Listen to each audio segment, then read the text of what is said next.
இப்போ நம்ம கண்டிஷனல் ஃபார்மேட்டிங்கை பற்றி பார்க்க போகிறோம். யூசுவலாக வந்து பார்த்திங்கன்னா இது எல்லாமே நம்பர்ஸ் கரெக்டுங்களா? 1000, 12,000, 5,000 இது மாதிரி நிறைய நம்பர்ஸ் இருக்குது ஓகேங்களா? ஸோ இதில் வந்து என்ன அப்படின்னா நான் எங்கே அதிகமாக செலவு பண்ணுறேன் அப்படின்ட்டு அதை கண்டுபிடிச்சி அதை ரெட்டில் மார்க் பண்ணணும் ஓகேங்களா?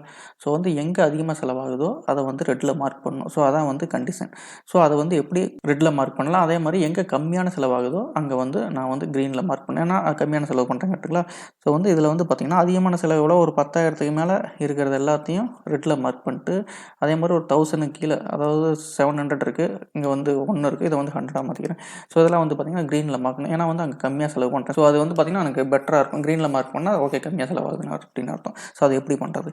ஃபஸ்ட்டு வந்து எந்தெந்த ரேஞ்சை வந்து கவர் பண்ணணுமோ அந்த ரேஞ்ச் எல்லாத்தையும் செலக்ட் பண்ணிக்கோங்க. நான் எப்படி செலக்ட் பண்ணிட்டு பாருங்கள், ஷிஃப்ட்டை ப்ரெஸ் பண்ணி ரைட் ஏரோ மறுபடியும் டவுன் ஏரோ ஆட்டோமேட்டிக்காக எல்லாமே செலக்ட் ஆகிடுச்சு. ஸோ இப்போ வந்து செலக்ட் பண்ணதுக்கப்புறம் ஹோம் போங்க. ஹோமில் வந்து கண்டிஷனல் ஃபார்மேட்டிங்னு ஒரு ஆப்ஷன் இருக்குது, கிளிக் பண்ணுங்கள். கிளிக் பண்ணதுக்கப்புறம் இதில் வந்து நிறைய ஆப்ஷன்ஸ் இருக்குது. ஸோ இதில் வந்து நான் எல்லா ஆப்ஷனையும் முடிஞ்ச அளவுக்கு எந்தெந்த ஆப்ஷன் பாசிபிளோ அந்த ஆப்ஷனை வந்து இப்போயே சொல்லித்தரேன். ஃபஸ்ட்டு வந்து நான் வந்து கிரேட்டர் தென் 10,000 இருந்தால் நான் வந்து ஆவரேஜ் வந்து ஆட்டோமேட்டிக்காக எடுத்துக்கும். ஆவரேஜ் வந்து 75550, அது 7550 வந்து பார்த்திங்கன்னா இந்த என்டையர் செலக்டட் செல்ஸோட ஆவரேஜ். ஸோ நான் வந்து என்ன சொல்லியிருக்கேன், 10,000 மேலே செலவானால் மட்டும் அதை ரெட்டில் மார்க் பண்ணு அப்படின்னு சொல்லியிருக்கேன். ஸோ வந்து பார்த்திங்கன்னா 10,000. ஸோ ரெண்டு இடத்துல மட்டும் ரெட் இருக்குது. ஸோ வந்து இதை வந்து இங்கே நீங்கள் போயிட்டு எந்த இதில் வேணாலும் மாற்றிக்கலாம். ரெட் டெக்ஸ்ட்டு கூட கொடுத்துக்கலாம், எப்படி வேணாலும் பார்த்து இது பண்ணிக்கலாம். ஃபஸ்ட்டு ரெட் ஃபில் தான் இதான் வந்து பார்த்தா நல்லாயிருக்கு. ஸோ இந்த தான் யூஸ்வலாக எல்லாம் யூஸ் பண்ணுவாங்க. பட் நீங்களும் இதான் யூஸ் பண்ண முடியாது, நீங்கள் உங்களுக்கு விருப்பப்படாத யூஸ் பண்ணிக்கலாம். ஓகே கொடுத்துருங்க. ஓகே கொடுத்துட்டு இதுலேயே வந்து மறுபடியும் செலக்ட் பண்ணுங்கள். க்ரீனையும் வந்து இதுலேயே என்டையர் ஏரியாவிலேயே, ஏன்னா வந்து இன்றைக்கி வந்து 12,000 இருக்கிறது நாளைக்கு வந்து 1000 கூட வரலாம், அதுக்கு பிலோவும் வரலாம். ஸோ வந்து அப்போ வர்றப்போ க்ரீனாக இந்த ஏரியாவை மாறணும். அதுக்காக எல்லா என்டையர் ஏரியாவை செலக்ட் பண்ணிடுங்க. இது வந்து டைனமிக். நான் ஏதாச்சும் இப்போ ஒரு உதாரணத்துக்கு வந்து ஒரு நம்பரை வந்து இங்கே பாருங்கள், நம்பர் சேஞ்ச் பண்ணால் ஆட்டோமேட்டிக்காக அது ரெட்டில் மாறிக்கும். ஸோ வந்து இது வந்து டைனமிக். நீங்கள் ஒரு டைம் ஃபார்மேட் பண்ணிட்டீங்கன்னா அதை பர்மனெண்ட்டாக நீங்கள் யூஸ் பண்ணிக்கலாம். இது பண்ணிக்கோங்க. கண்டிஷனல் ஃபார்மேட்டிங் போயிட்டு இப்போ வந்து கிரேட்டர் தென் கொடுத்தோம். இப்போ வந்து லெஸ் தென் செகண்ட் ஆப்ஷன் இருக்குது ஓகேங்களா? செகண்ட் ஆப்ஷன்லேயே வந்து பார்த்திங்கன்னா லெஸ் தென் 1000 இருந்தால் இப்போ வந்து க்ரீனில் தான் மார்க் பண்ணணும்னு சொல்லியிருந்தேன் கரெக்டுங்களா?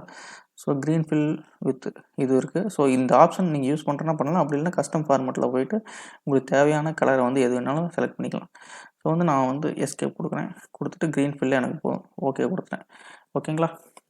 இப்போ வந்து பார்த்திங்கன்னா ஆட்டோமேட்டிக்காக க்ரீனில் வந்துடுச்சு. இப்போ வந்து எனக்கு வந்து ஒருவேளை 1000 ரூபாய்க்கு மேலே, அதாவது 1001லேருந்து 5000 வரைக்கும் இருக்கிறதெல்லாம் எல்லோவில் மார்க் பண்ணணும் அப்படின்னா அது எப்படி மார்க் பண்ணுறது?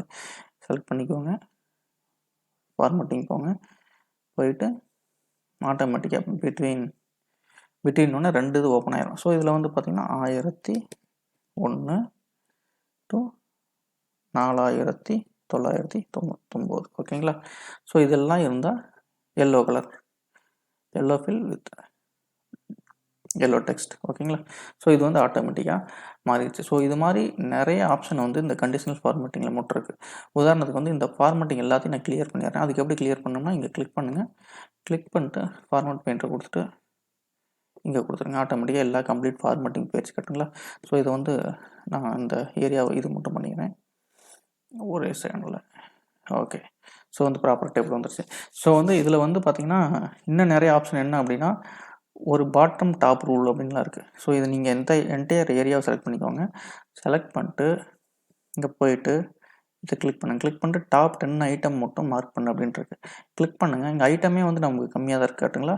ஸோ இருக்கிறதுலையே டாப் 5 ஏரியா எங்கே வந்து அதிகமாக எனக்கு செலவாகுது அப்படின்னா 1 2 3 4 5. ஸோ இந்த 5 ஏரியாவிலையும் தான் வந்து ஆட்டோமேட்டிக்காக நீங்கள் 5ன்னு கொடுத்தனால 5 ஏரியாவை மட்டும் டிஸ்பிளே பண்ணும். ஓகே கொடுங்க. ஸோ டாப் 5 வந்து ஆட்டோமேட்டிக்காக இப்படி ஃபில் ஆகிடுது. அதே வந்து பாட்டம் 5க்கும் போயிட்டு பாட்டம் 10 ஐட்டம் இருக்குது. ஸோ அதை வந்து நீங்கள் என்ன பண்ணுங்கள், 5 ஐட்டமாக மாற்றிக்கோங்க. இப்போ வந்து பார்த்திங்கன்னா க்ரீனில் மாற்றுங்க. ஏன்னா பாட்டம் வந்து எப்போதும் க்ரீன் ஓகேங்களா? ஸோ இது மாற்றினீங்கனாலும் ஸோ வந்து பாட்டமில் என்ன இருக்கோ அந்த வேல்யூ ஆட்டோமேட்டிக்காக இங்கே வந்துடும். இப்போ வந்து உதாரணத்துக்கு வந்து இங்கே வந்து 100 இருக்குது, இது வந்து பாட்டமில் இருக்கட்டுங்களா? ஸோ இதை வந்து டாப்பில் நான் மாற்றிட்டேன்னா வேறு ஒரு ஐட்டம் பிக் ஆகிடும். ஸோ உதாரணத்துக்கு இங்கே பாருங்கள், ஆட்டோமேட்டிக்காக இந்த 1700 அடுத்த பாட்டம். ஸோ வந்து 555ங்கிறது வந்து டாப்லேயும் வரல பாட்டம்லேயும் வரல, அது நார்மலான கலர். ஸோ இப்படியும் வந்து நீங்கள் சேஞ்ச் பண்ணிக்கலாம். ஸோ இதில் வந்து பார்த்தீங்கன்னா இதுன்னு மட்டும் இல்லை, டெக்ஸ்ட்டுக்கும் வந்து ஒரு ஆப்ஷன் இருக்குது. ஸோ எல்லாமே வந்து உங்கள் விருப்பப்படி சேஞ்ச் பண்ணிக்கலாம். வீடியோ பார்த்ததுக்கு மிக்க நன்றி. மீண்டும் மறுபடியும் சந்திப்போம். நன்றி, வணக்கம்.